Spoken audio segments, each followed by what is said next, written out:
over to you, Vijay, because many of us say we're fighting the same fight again and again and again. There was a conversation yesterday, will this fight ever end? Will this fight ever end? Well, first, Asad, thanks for forcing me to come to Glasgow. When I walk the streets of cities like this, Glasgow was the UK's second most important city. Beautiful buildings, beautiful streets, a gorgeous city. It had Red Clydeside in 1919, the uprising to create a Soviet in Scotland. But it was, crushed, of course. When I see cities like this, I think also about the other side of it. There's a phrase from Walter Benjamin, every monument of civilization is also a monument of barbarism.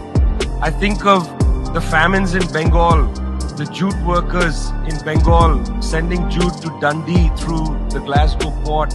I think of human beings from Africa enslaved and brought from Ghana to the New World, and all those profits getting sucked into cities like London and Glasgow.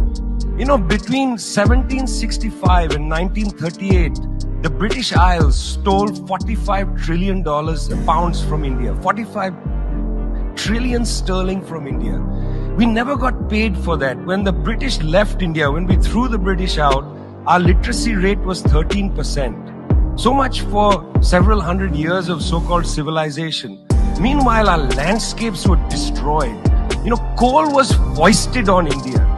You foisted coal on us. You were the ones that came and made us coal dependent. And then you left, and now you dare to condescend to us. When I listen to Boris Johnson, when I listen to people like Joe Biden, when I listen even more to Emmanuel Macron, all I can think of is how condescending you are. You condescended to us 400 years ago. You condescended to us 300 years ago. You condescended to us 200 years ago. You condescended to us 100 years ago. You're condescending to us today. You only know condescension because for you, colonialism isn't something that happened in the past and we defeated you. It's not that. For you, colonialism is a permanent condition. And that permanent condition happens in two ways. There's the permanent condition of the colonial mentality. You want to lecture us. You want to tell us that we are responsible for all the problems because you'll never accept that you're the one principally to blame. You signed the Rio Formula in 1992 on common and differentiated responsibilities. You like the common part. You like the common part. You like to say we're all in this together and so on. We're not in this together.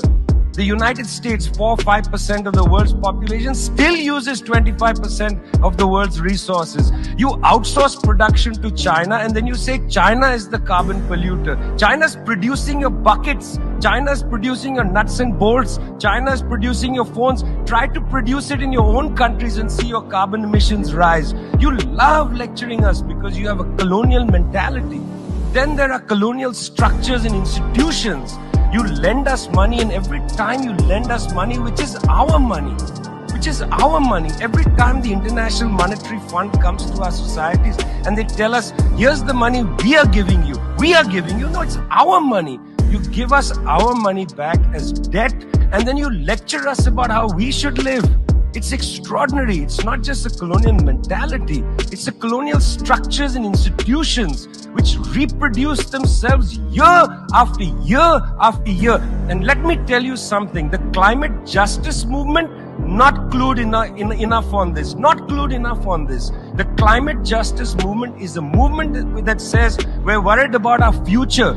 What future? What future? Children in the African continent, in Asia, in Latin America, they don't have a future. They don't have a present. They're not worried about the future. They're worried about their present. Your slogan is, we're worried about the future. What future? That's a middle-class bourgeois Western slogan. You got to be worried about now. 2.7 billion people can't eat now. And you're telling people, reduce your consumption.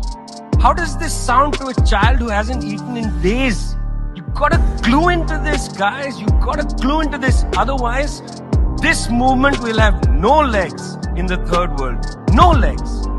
Later, I'd like to tell you about the International People's Assembly, a network of 200 political organizations that we're setting up, rooted in the global south. We want to tell you what our issues are, but are you willing to listen?